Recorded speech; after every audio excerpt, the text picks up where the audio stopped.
यदा यदा हि धर्मस्य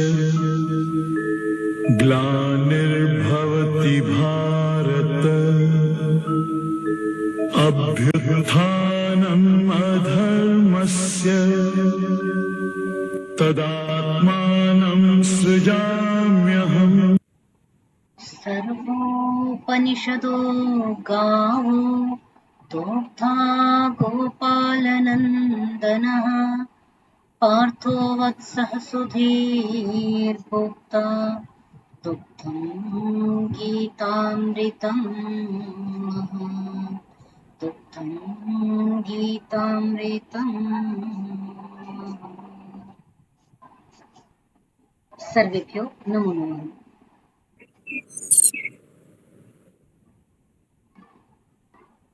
नमो नमः महोदय। आइए कल के प्रकरण को हम मिलकर के पुनः आगे बढ़ाएं।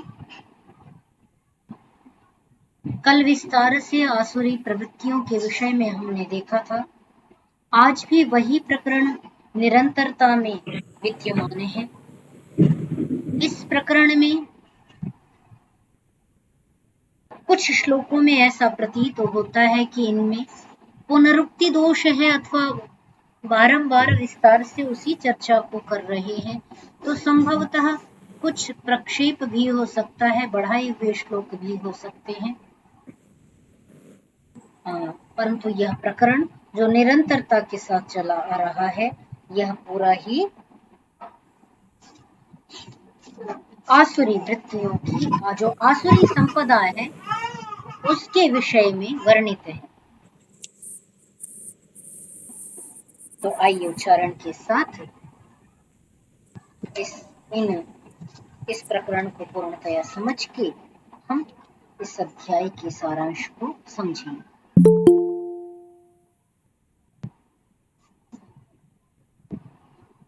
उच्चारण कर लें।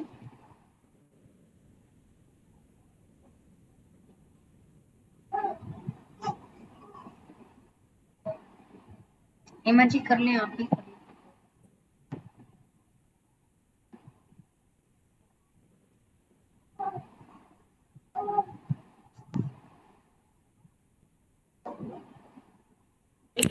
हाँ महोदया, मेरे पास आज किताब नहीं है। मैं स्लाइड दी PDF से ही देख के पढ़ सकती हूँ क्या?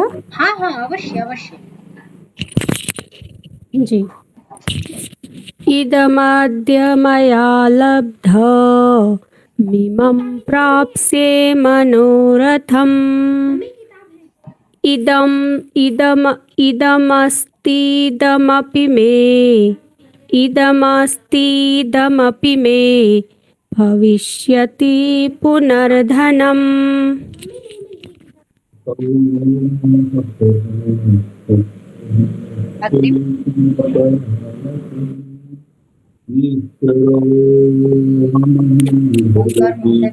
असौ मया हतः शत्रुर्हनिष्ये चापरानपि ईश्वरोऽहमहं भोगी सिद्धोऽहं बलवान् सुखी आढ्योऽभिजनवानस्मि कोऽन्योऽस्ति सदृशो मया यक्षे दास्यामि मोदिष्य इत्यजान विमोहिताः अनेकचित्तविभ्रान्ता मोहजालसमावृताः प्रसक्ताः कामभोगेषु पतन्ति नरकेषु च।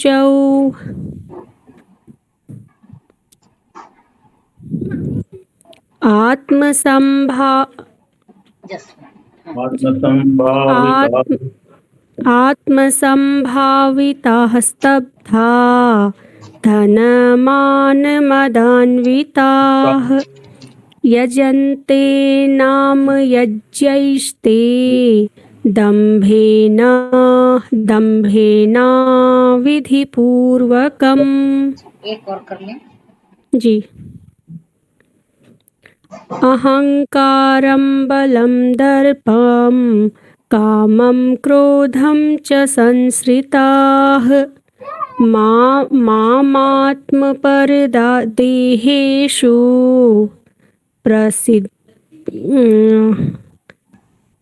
द्वेषन्तोऽभ्यसूयकाः। द महोदय द में वो है। हाँ जी, जी जी। प्रद्विषन्तोऽभ्यसूयकाः। बहुत सुंदर। तो देख लेते हैं, क्योंकि सारे श्लोक एक ही भाव को कह रहे हैं। आसुरी संपदा के विस्तार की जो चर्चा कहा था करेंगे विस्तार से, तो वही एक उसके प्रकरण को उठा करके उनके विषय में ये चर्चा की जा रही है। इदमद्य मया लब्धम, यह मुझे आज प्राप्त हो गया है। इदम अद्य मया लब्धम, है ना, यह प्राप्त कर लिया है। इमं प्राप्स्ये, और इसको मैं प्राप्त करूंगा। इति मनोरथम, इस प्रकार मनोरथ करता है ना, या इस मनोरथ को, ये जो मेरी अभिलाषा है, इमं मनोरथम प्राप्स्ये, ये मेरा मनोवांछित जो पदार्थ है उसको मैं प्राप्त कर लूंगा, प्राप्त करूंगा। इदम अस्तीदम अपि मे भविष्यति पुनर्धनम, इदम अस्ति इदमपि मे भविष्यति, यह धन मेरा है और यह धन मेरा हो जाएगा। इदम धनम अस्ति, यह धन मेरा है और यह मेरा हो जाएगा। इस प्रकार निरंतर मनोरथ मनोवांछित पदार्थों को प्राप्त करते रहने की भागदौड़ में परमेश्वर को बिसराना, सात्विक वृत्तियों से विमुख हो जाना, दैवी संपदा से वंचित होने का मार्ग है। वहीं आसुरी संपदा से युक्त जो सज्जन है, उसके आसुरी संपदा से युक्त जो प्राणी है, कहना चाहिए, उसके ये गुण बताए कि वो इस प्रकार निरंतर इसी भाग दौड़ में निरंतर लगा रहता है। यह भी प्राप्त कर लूं, यह भी प्राप्त कर लूं, अब ये भी प्राप्त कर लूं, और इसमें वह निरंतर दौड़ते दौड़ते अपने जीवन को ही समाप्त कर देता है। असौ मया हतः शत्रुः हनिष्ये अपरानपि, असौ शत्रुः मया हतः, ये शत्रु मैंने मार दिया। अपरानपि हनिष्ये, और दूसरे शत्रुओं को भी मैं क्या करूंगा, मार दूंगा। दूसरे शत्रुओं को भी मार दूंगा।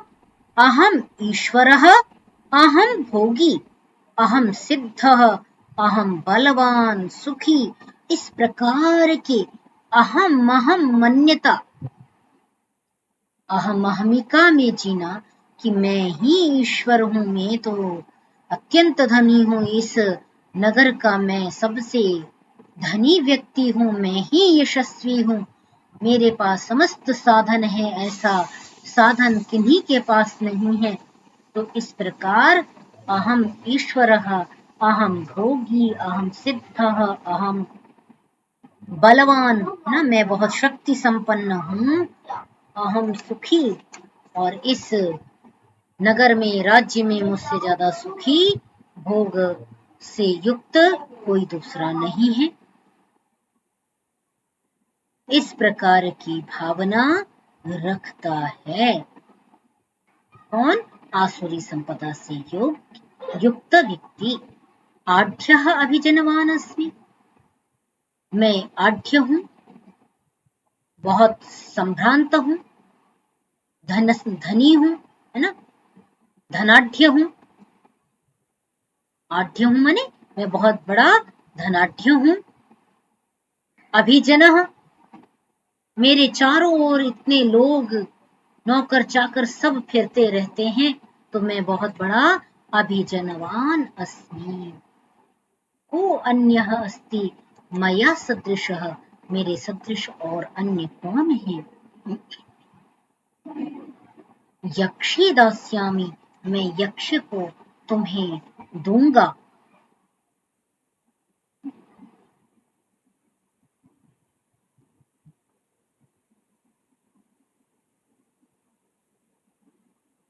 मोदिष्ये ना, जो बहुत आनंदित होता है, किससे?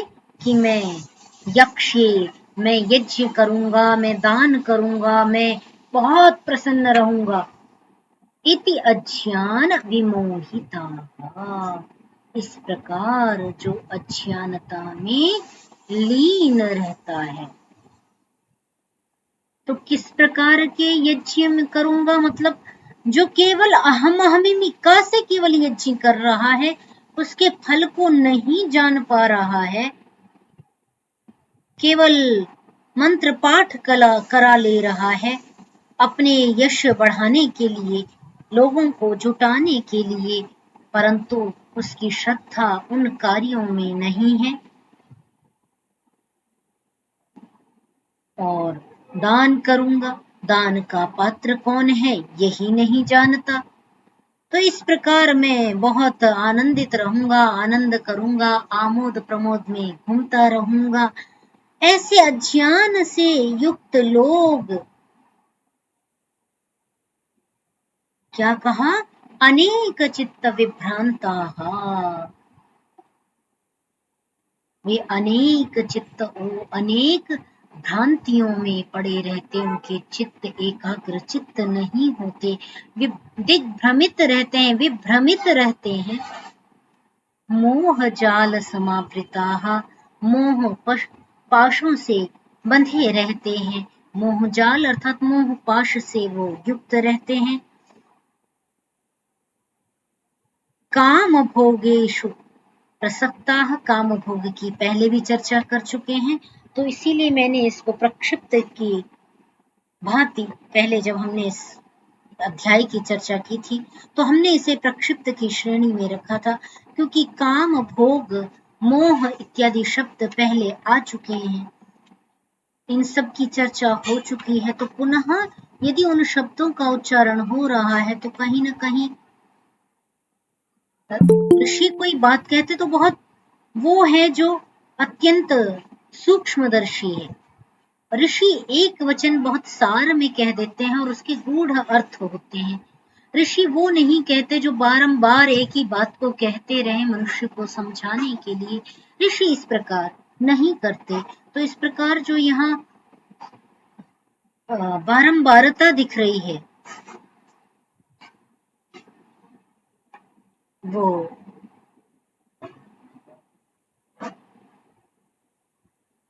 कहीं न कहीं प्रक्षिप्त की ओर संकेत करती है।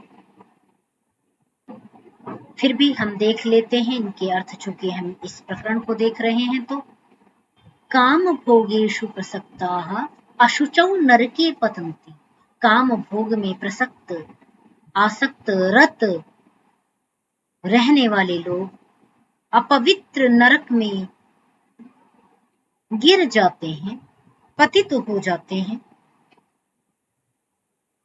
आत्मसंभाविताः स्तब्धाः, इसी प्रकार अपने माने आत्मसंभाविताः माने क्या कहेंगे उसको, कि अपने आप में मोहित रहते हैं कि मैं श्रेष्ठ, मैं सुंदर, मैं बुद्धिमान, मैं धनी, मैं बहुत ऐश्वर्यशाली, मैं स्वामी, इस प्रकार जो मैं के भाव में सदा तल्लीन रहते हैं, उनको कहा आत्म संभाविता,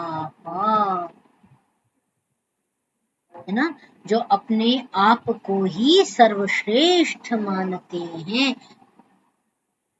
अहम अहमिका में पड़े रहते हैं, ऐसे आत्म संभावित आत्मस्तब्ध लोग जो स्वयं के ऊपर फूले नहीं समाते हैं, इस प्रकार आत्मस्तब्ध लोग धन मान मदान्विताः, धन अभिमान मद से युक्त, ये सभी शब्द पहले आ चुके हैं, तो कुछ कुछ जगह द्विरुक्ति दोष के कारण उसको हमें प्रक्षिप्त देख सकते हैं।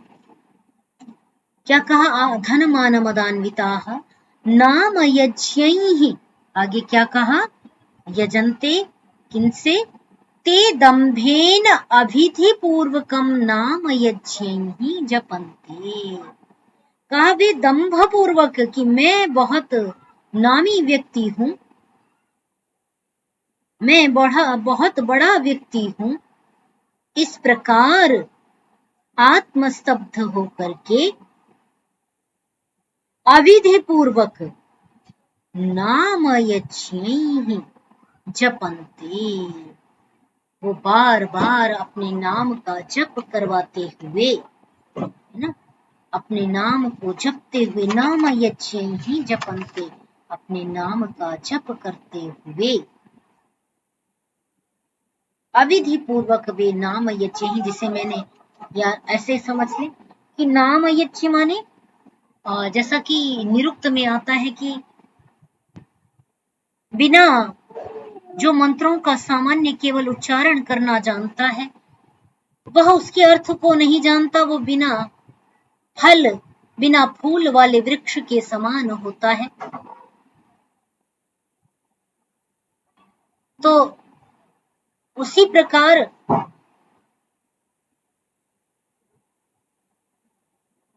यहाँ कहा जा रहा है कि नाम से युक्त होता है कि मैंने बड़े बड़े यज्ञ रचाए, मैंने यह किया वह किया, दम्भेन अविधि पूर्वकम, उसको विधि भी पता नहीं होती कि किस क्रिया को किस प्रकार कब संपन्न करना है, कितना देना है कितना लेना है, कब कौन सा कार्य करना है, न जानते हुए कभी भी उसका यश के लिए, अपने महिमा मंडन के लिए लोग कार्य में प्रवृत्त होते हैं।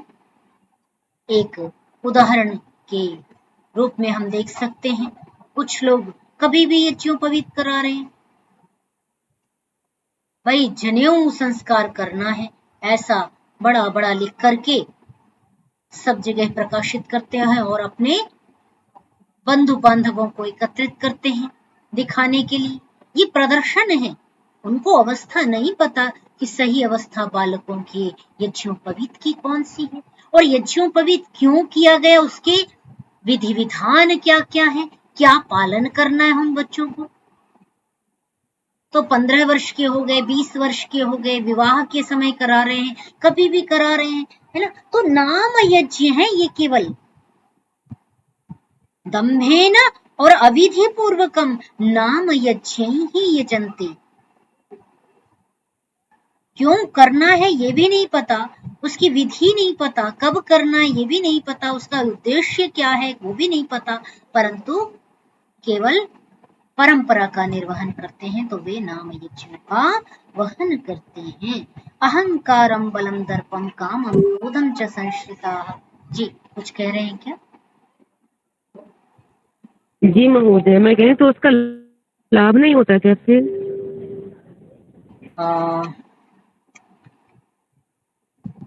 उसको शास्त्र में निरर्थक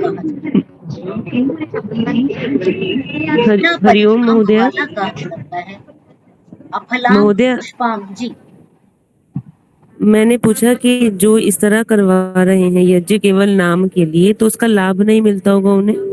नहीं मिलता, यदि हमें किस अर्थ करना है यही नहीं पता है ना, उसके मंत्रों का अर्थ नहीं पता, केवल मंत्र भाषण कर रहे हैं।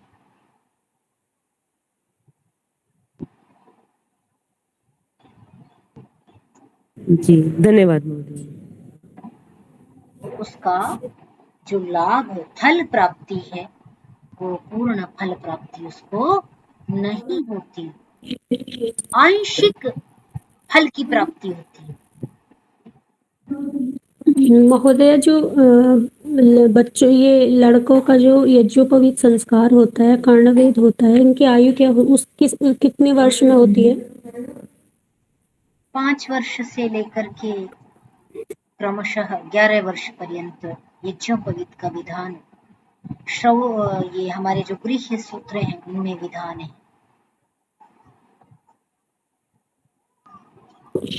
अगर 11 वर्ष के बाद कराएं तो फिर उसका कोई फल नहीं मिलता क्या?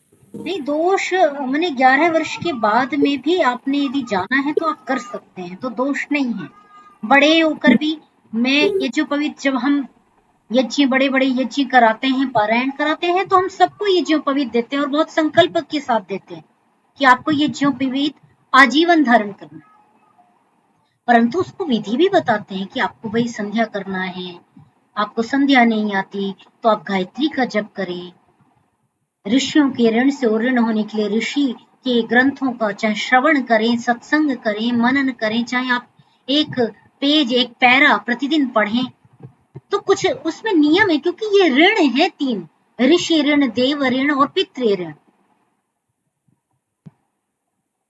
उनका पालन करना है। अब कहते पालन करने के लिए भाई स्त्रियां नहीं पहन सकती, कहते क्यों? क्योंकि वो कान में नहीं लटका करके बाथरूम नहीं जाती।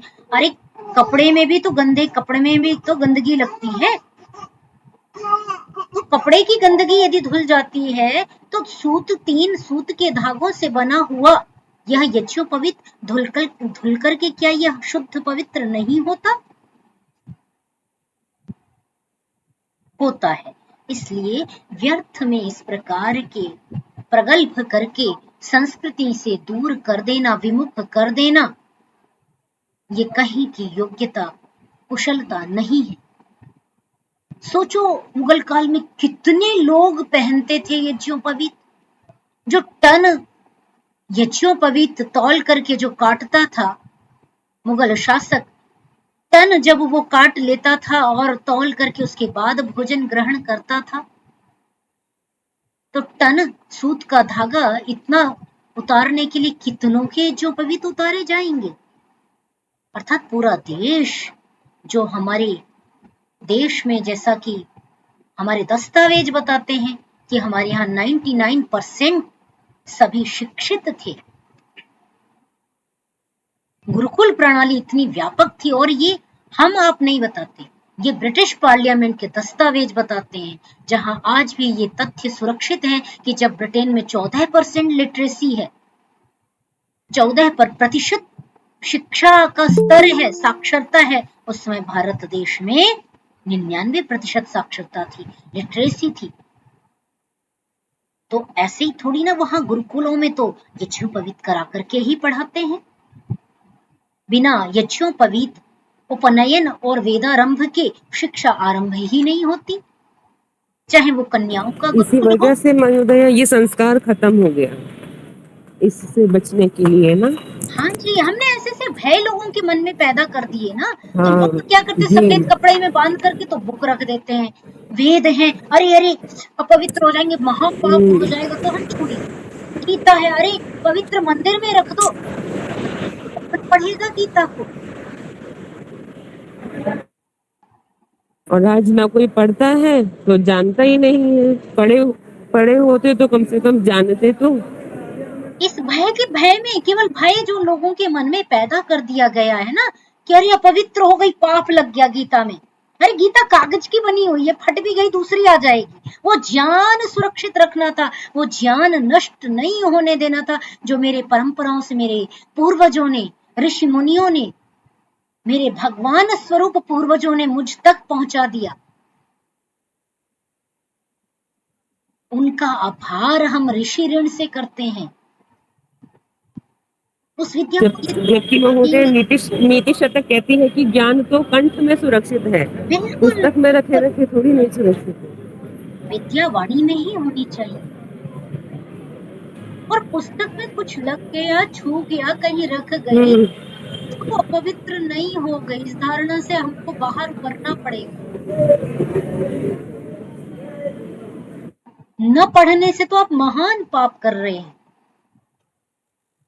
आप ऋषि तर्पण करते हैं रक्षाबंधन के दिन, श्रावणी पूर्णिमा के दिन रक्षाबंधन, ऋषि तर्पण, श्रावणी उपाकर्म हम उस कृत्य को कहते हैं। वो यही है, यही परंपरा है। तो मैं तो सबको देती हूँ ये जो पवित्र, और बहुत संकल्प के साथ देती हूँ कि आपको धारण करना ही है, उतारना नहीं। उल्टा कोई बाल्य अवस्था में या किशोर अवस्था में गीता पढ़ रहा है तो कहते हैं कि अरे बुढ़ापे में पढ़ना, अभी क्यों पढ़ रहे हो? जब अभी नहीं पढ़ेंगे तो संस्कार बुढ़ापे में कहाँ से आएगा? नहीं बनेंगे, और ना आप बैठ पाएंगे, ना आपकी इच्छा मन गति हो पाएगी, नहीं हो सकती। ये गलत जो ये कहे ना तकियानुसी सोच, इससे कहीं ना कहीं हमको ऊपर उबरना है। यही भाव भक्ति में भी है। भक्ति यदि बाल्यकाल से ही नहीं होगी पहले से ही, तो बुढ़ापे में कहाँ से आ जाएगी? नहीं आ सकती, नहीं आ सकती। बिल्कुल सही।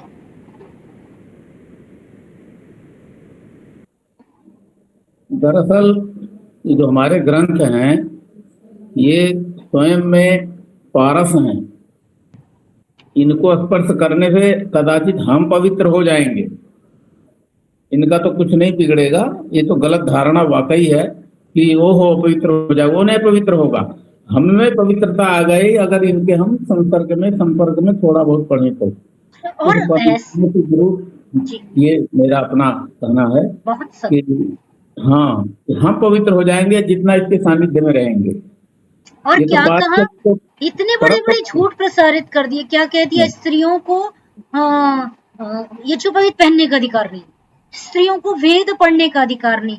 अरे यज्ञ की पत्नी शब्द ही केवल यदि समझ लीजिए, ज्यादा दूर तक मत जाइए, कहीं दूर मत जाइए, केवल और केवल पत्नी शब्द यदि समझ में आ गया तो आप कहेंगे कैसे नहीं, ये उसको यज्ञोपवीत का अधिकार है। पत्नी शब्द ही बनता है पत्युर्नो यज्ञ संयोगे। यज्ञ का जब संयोग होता है तब वो पत्नी होती है, अदरवाइज वो बीवी हो सकती है, वाइफ हो सकती है। पत्नी जब तक यज्ञ का संयोग नहीं है, पत्नी में नीश प्रत्यय ही नहीं है, आप पत्नी शब्द का निर्माण ही नहीं कर सकते। पर यज्ञ का संयोग कब होता है, जब यज्ञोपवीत, यज्ञ के उपवीत बैठने का अधिकार प्राप्त होता है। यज्ञोपवीत नाम जनेऊ का इसीलिए कि उसके पास बैठने का आप अधिकारी हो जाते हैं। तो व्यर्थ की धारणाएं बना करके, है ना, वो आता है बहुत सुंदर भिन्ना तेन, रामायण का एक बहुत सुंदर श्लोक है, ये भिन्ना यज्ञोपवीत मार्गेण भिन्ना तेन तपस्विना। वो माता सीता की जो सोने की जो प्रतिमा बनाई रावण ने, तो कैसे उसको भेदन किया, यज्ञोपवीत मार्गेण, जो सीता माता यज्ञोपवीत पहनी हुई उसने मूर्ति में बनाई थी, उस यज्ञोपवीत मार्ग से माता का खंडन करके उस तरह वहां प्रकरण आ रहा है। सा अग्निम जुहोति स्म नित्यव्रत परायणा, वो माता कौशल्या के लिए श्लोक आता है रामायण में, कि बहुत सुंदर श्लोक है, अग्निम जुहोति नित्यव्रत कृत मंगला। प्रतिदिन वो अग्निहोत्र करती थी, और जब प्रातः काल में भगवान श्री राम आज्ञा मांगने गए हैं तो वो यज्ञ करके ही उस समय उठी हैं। मंत्र व्रत कृत मंगला, इतना सुंदर श्लोक है जिसका मैं केवल एक अंश बोल रही हूँ। तो स्त्रियों को किसने ये झूठे लांछन लगाए कि पत्नी को पढ़ने का अधिकार नहीं है या यज्ञोपवीत पहनने का अधिकार नहीं है, क्योंकि वो मलिन हो जाएगा, दूषित हो जाएगा। अरे क्यों दूषित हो जाएगा, कपड़े नहीं दूषित होते क्या? ये तो अगर साइकोलॉजिकली भी देखा जाए तो पुरुष और स्त्री दोनों के शिक्षित होने से संतान में भी वो संस्कार आते हैं। बिल्कुल सही, बिल्कुल सही। और दोनों एक बस दकियानुसी हो गया। इस सृष्टि की ये दोनों स्तंभ हैं, इस मैथुनी सृष्टि के, चाहे पुरुष है चाहे स्त्री है, दोनों स्तंभ हैं। और दोनों शिक्षित होंगे तो समाज बहुत ऊंचा जाएगा, जो भारत देश था। इसी वजह से महोदय आज के समय की जो संतानें हैं वो उनमें अलग ही टाइप का संस्कार है। तो बहुत ये इसके जो लिए कदाचित हम ही लोग जिम्मेदार हैं, वातावरण भी तो देना पड़ेगा परिवार का। बिल्कुल यशवंत लोगों को बताया भी जाता है तो उसको कहते हैं अरे नहीं नहीं ऐसे ही, ये गलत है, मनगढ़ंत है, विश्वास नहीं करते। कोई कहता है तो उसको जानने की प्रयास भी नहीं करते। सिखा तो सकते हैं। सोशल मीडिया की क्रांति है, जमाना है, शायद धीमे धीमे ये चीजें सब तक पहुंचे, ज्ञान का प्रसार हो, अज्ञान का विनाश हो, यह ईश्वर से प्रार्थना है। आइए आगे का प्रकरण देखते हैं।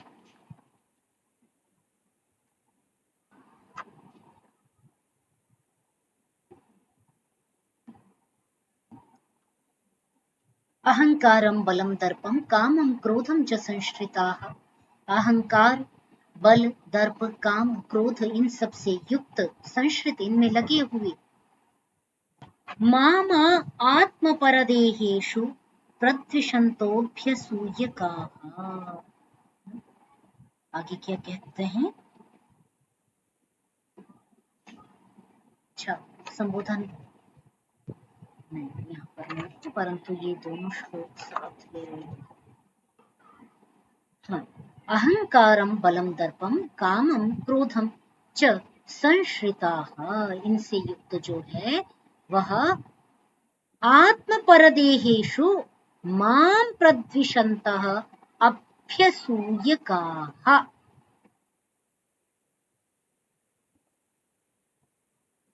जो इस प्रकार की आसुरी संपदा से युक्त लोग हैं, वे मुझको, माम माने मुझ परमात्मा को, पिछले 15वें अध्याय में बहुत स्पष्टता के साथ माम शब्द को स्पष्ट किया था कि उत्तमः पुरुषः त्वन्यः परमात्मेत्युदाहृतः। परमात्मा के लिए माम पद का संबोधन है। माम मुझको, आत्म अपने शरीर में, और परदेहेषु दूसरों के देह में मुझसे द्वेष करते हुए, अभ्यसूयकाः, अभ्यसूयक जो ईश्वर निंदक लोग हैं, नास्तिक लोग हैं, वे लोग अपने देह में और दूसरों के देह में मुझको बाधा मानते हुए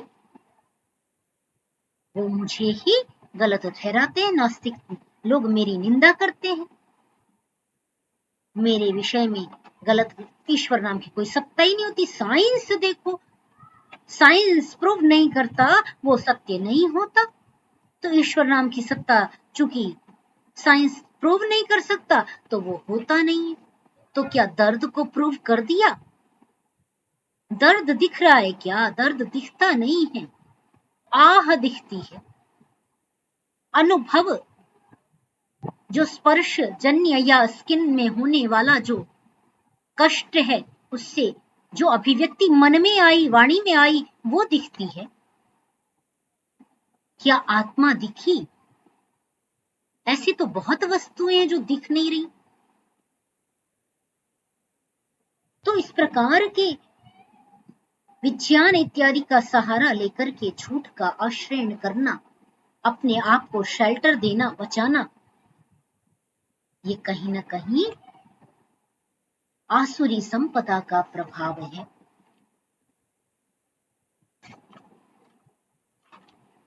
यहां तक हमने उच्चारण कर लिए थे। इसके आगे यदि आप उच्चारण करते हैं तो आगे भी कर लेंगे थोड़ा सा।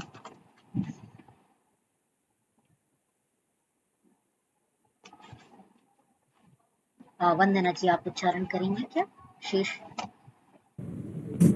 महोदय मैं मेट्रो में हूँ अभी। अच्छा, अन्य कोई साथी चाहे? ओंकार महोदय।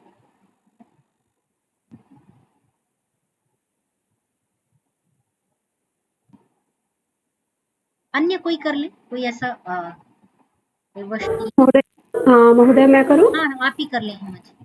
कहाँ से? यहीं से। ये हो गया था 18वां। अभी आपकी स्क्रीन पे 18वां दिख रहा है और जी 19वां दिख रहा है। 18वां है महोदय।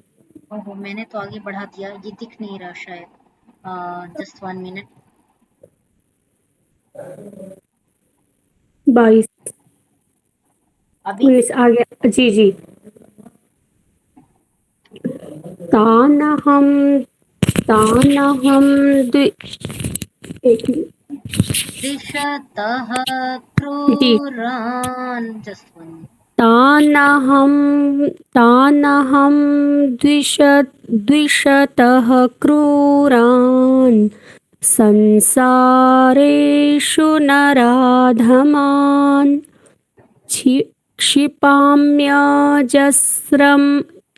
क्षिपान्यजस्रमाशुभा नासुरीष्वेव योनिषु। जी आसुरीं योनिमापन्ना मूढा जन्मनि जन्मनि मां प्राप्यैव कौन्तेय ततो यान्त्यधमां गतिम्।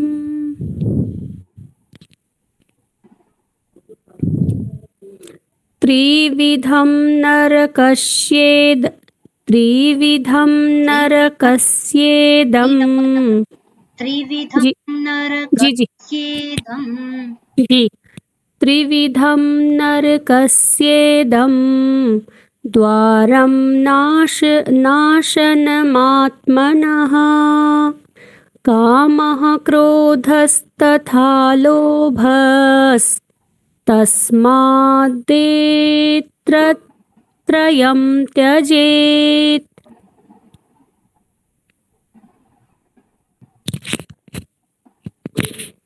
एतैर्विमुक्तः कौन्तेयः तमोद्वारैस्त्रिभिर्नरः जी।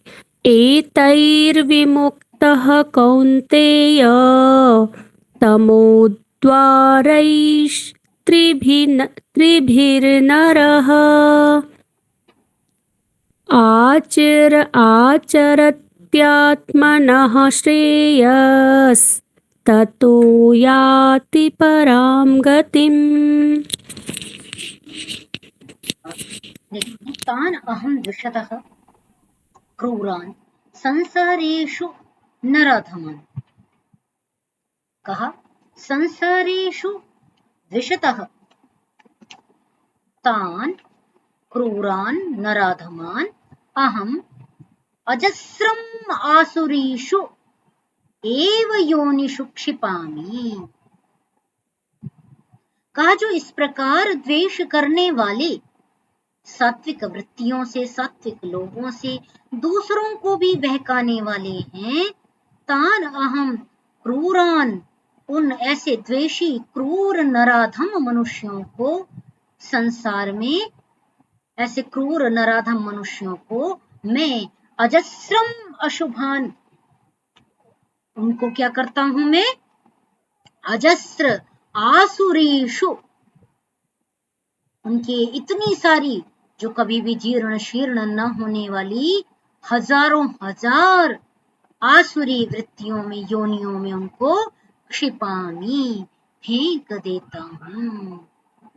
अर्थात एक योनि से दूसरी योनि, दूसरी योनि से तीसरी, जो पूर्णतया तमोगुणी है, लेश मात्र भी जहां पर उत्थान का मार्ग नहीं है,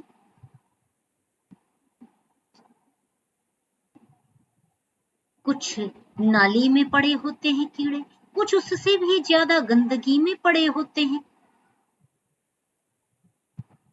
तो ऐसे जो योनियां हैं जिनकी हम कल्पना भी नहीं कर सकते,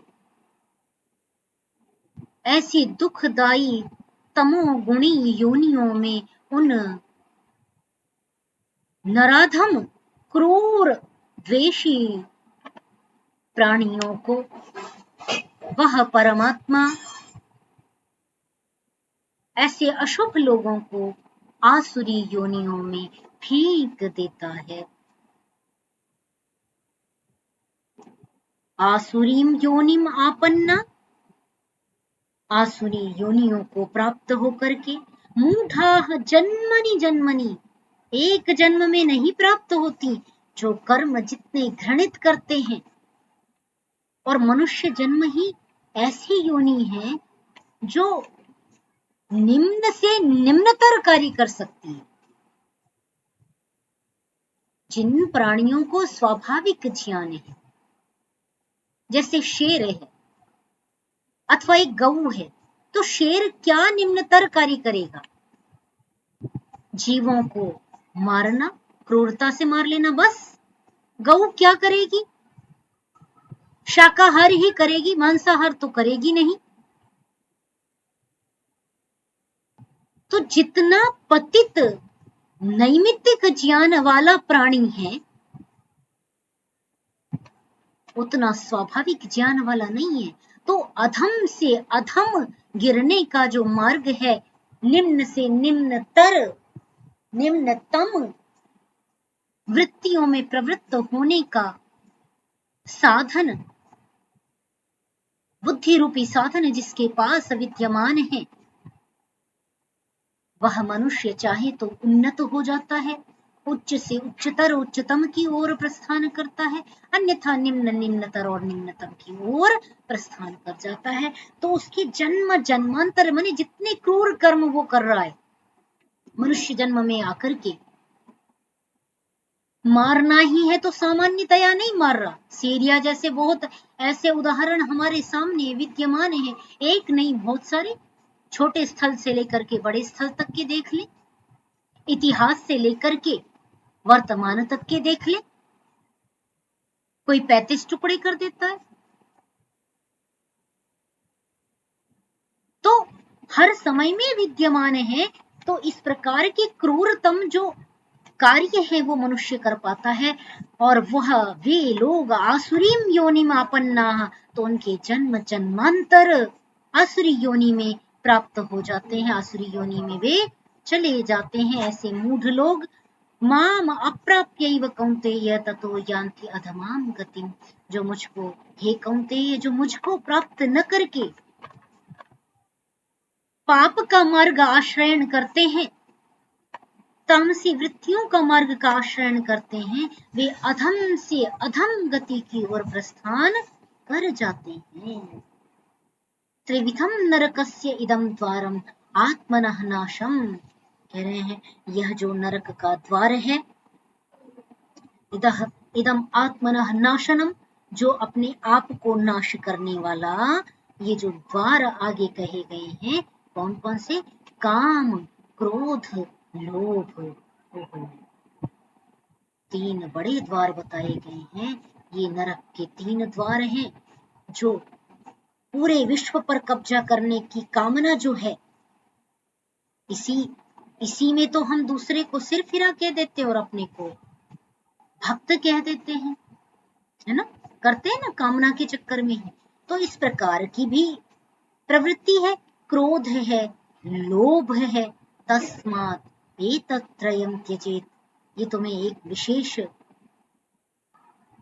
संदर्भ में मैंने उदाहरण दिया, आप अन्य संदर्भों के साथ भी सामान्य जीवन से लेकर के विशिष्ट जीवन तक इन उदाहरणों को इनके साथ जोड़ सकते हैं।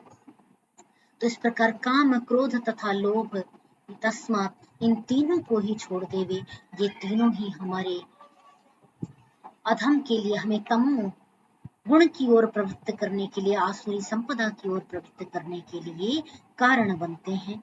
अतः इनको छोड़ देवे। आज के लिए इतना ही, इससे आगे हम प्रयास करेंगे, कल पुनः युक्त हो सके तो कल कर लेंगे। शांति पाठ के साथ आज की कक्षा को विराम देंगे। जी। सर्वे भवन्तु सुखिनः, सर्वे सन्तु निरामयाः, सर्वे भद्राणि पश्यन्तु, मा कश्चित् दुःखभाग् भवेत्।